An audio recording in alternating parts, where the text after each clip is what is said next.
So you want to know how to travel like a pro? In this video, I'm going to share the exact process of what I do when I'm planning a trip. This video is intended to save you time and save you money. So without further ado, let's jump into the video.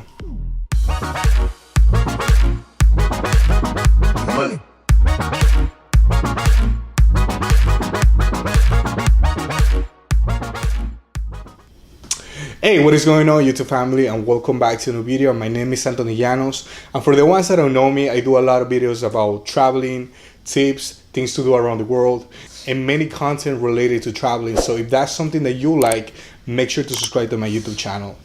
Okay guys, so let's start with the first tip and how to plan to travel like a pro. So the first one is going to be booking a flight.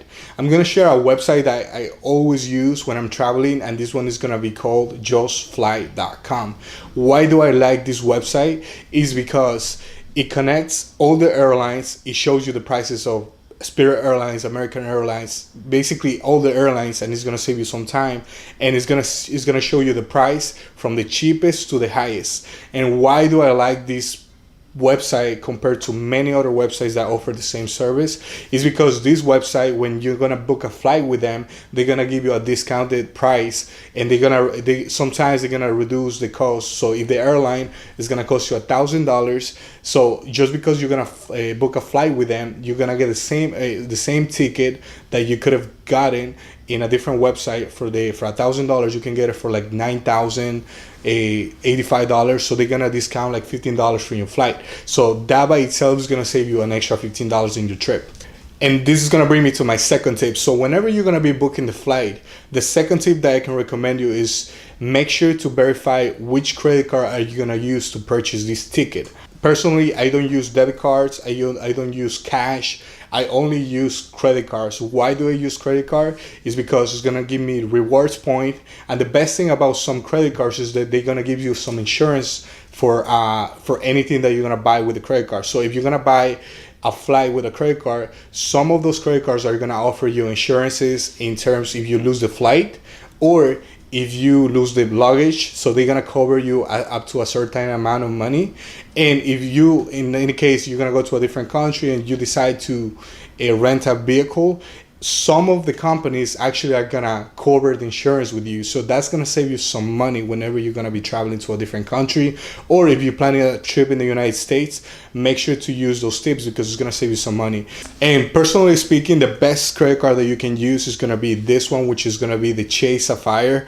Why do I like this one? This one provides me with the best perks when traveling. So I always use this when I'm traveling, especially if you're gonna go abroad. So if you're gonna go to a different country, this one, the good thing about this credit card is that this one, they're not gonna charge you any transaction fees outside of the United States. So make sure you know that because it's gonna save you some money. So if you, let's just do a quick recap. If you book the flight via justfly.com, you're already gonna be saving $15. So let's say the ticket is $1,000 and you decide to use this credit card, and usually when you're gonna book a flight, they reward you with 1 up to 2 points per $1 spent. So meaning if you're gonna spend $1,000, you're already gonna get an extra $10 to $20 back. So by itself, by just applying these tips, you already are saving between $30 to $45. So I think that's pretty cool. So now that you already have your flight, let's talk about the third thing that you should know. And that's gonna be research about the best places that you can go.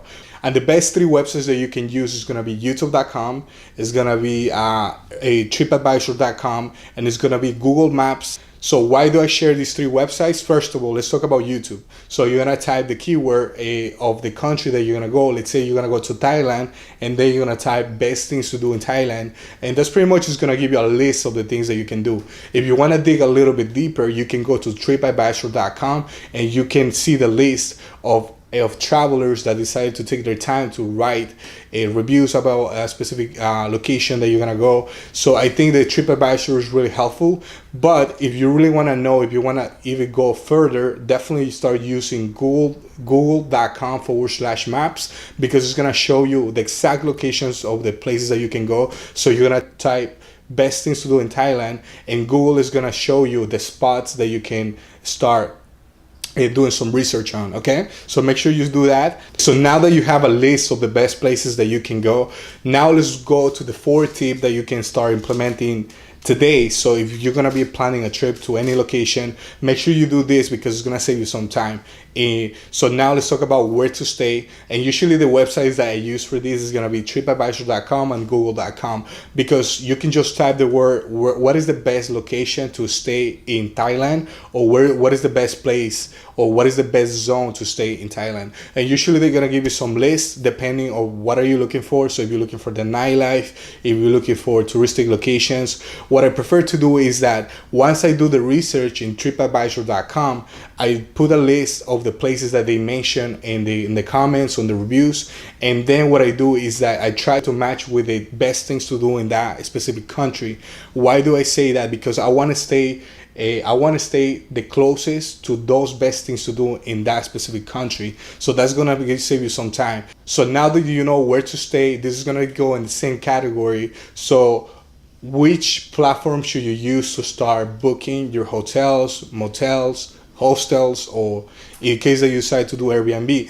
What I personally realize is that the best prices that you can get whenever you are traveling, and that could be to any country, to any location, is Airbnb. It's cheaper, they offer great customer service. Most importantly, you get to interact with people or with homeowners from different countries. So I don't have anything against hotels or hostels, but what I can tell you is that whenever you go into a hotel, it's a little bit different because you get your room and that's it. Like pretty much you stay in the room, but you don't get to interact with locals of the country that you're going to, versus you're going to Airbnb and they offer you, and the homeowner who is renting you the house, it gives you a better perspective of the location that you're going to. Okay, so make sure you take that in consideration, because I personally think that Airbnb is not only cheaper, you also get to interact with the locals, and also it has a great customer service. My number 5 tip, and this one is gonna be gadgets or apps. The best apps that I can recommend you to use is gonna be Duolingo app. And why do I recommend this one? Is because it's gonna show you the language that you're trying to speak, and they're gonna give you different exercises, the different interactive exercises that you can start learning the language. Especially if you're gonna go to a different country, this is gonna be an app that's gonna work for you, and it's gonna help you in your next traveling, so you can understand the language. I know that you're not gonna be able to learn everything in one day, and especially a language, because it's gonna take you probably a year or two to actually know how to speak it. But this one is gonna provide you with enough tools so you can travel around, so you can get around, so you can know the food or maybe transportation that you're gonna take. Okay, the next one is gonna be another app that I've been using, and this one's called Hello Talk. Hello Talk is an application that basically you're gonna speak to your phone, and that's gonna or you're gonna write a phrase like, hello, my name is Anthony Llanos, and what they're gonna do is that they're gonna translate that into a voice, so you can show it to them, and so they can listen to whatever you're trying to say. So that's really, really good in case that you want to use Hello Talk. I personally think Hello Talk needs a lot of improvement because it doesn't get it always accurate. So that's something that probably they need to work on. And the next one is going to be about the currency in the country. So there's going to be an app which is called Currency Converter. And I think you don't need too much explanation about this, but what I can do is I'm gonna share with you some tips that I usually do when I'm traveling to another country, and that it's been able to save me a lot of money. First of all, I never exchange the money in the airport because they're gonna charge you a lot of fees and transaction fees. So what I usually do is that when I'm traveling to a different country and I need money so I can take a taxi to my location where I'm staying, is usually what I do is that I pull up my phone, or maybe I try to use Uber or Lyft, because Uber is an international company that has been working like in countries that you probably don't even know that it works. So make sure you use Uber, because in Uber you can use your credit card from the United States or from the country that you are from, and it's gonna work in any country. So make sure you check if Uber is working, or if you're gonna use a taxi and you really need the cash because you don't have Uber or you don't have a credit card or debit card that you're using. So make sure you exchange a small amount of money in the airport, like $30, $40, $50, the amount of money that you think that you're gonna need so you can get to your location. And then in your location, you're gonna go to the money exchange houses, or where they're gonna exchange your money, and that's gonna be the best place that you can start exchanging your money. Okay, now that you know all these tips, so what I can tell you is that it's gonna save you some time. Like I said, by you watching this video, I'm pretty sure that it already save you like $50 or $100 in your next trip, without forgetting the amount of time that is gonna save you in your next trip.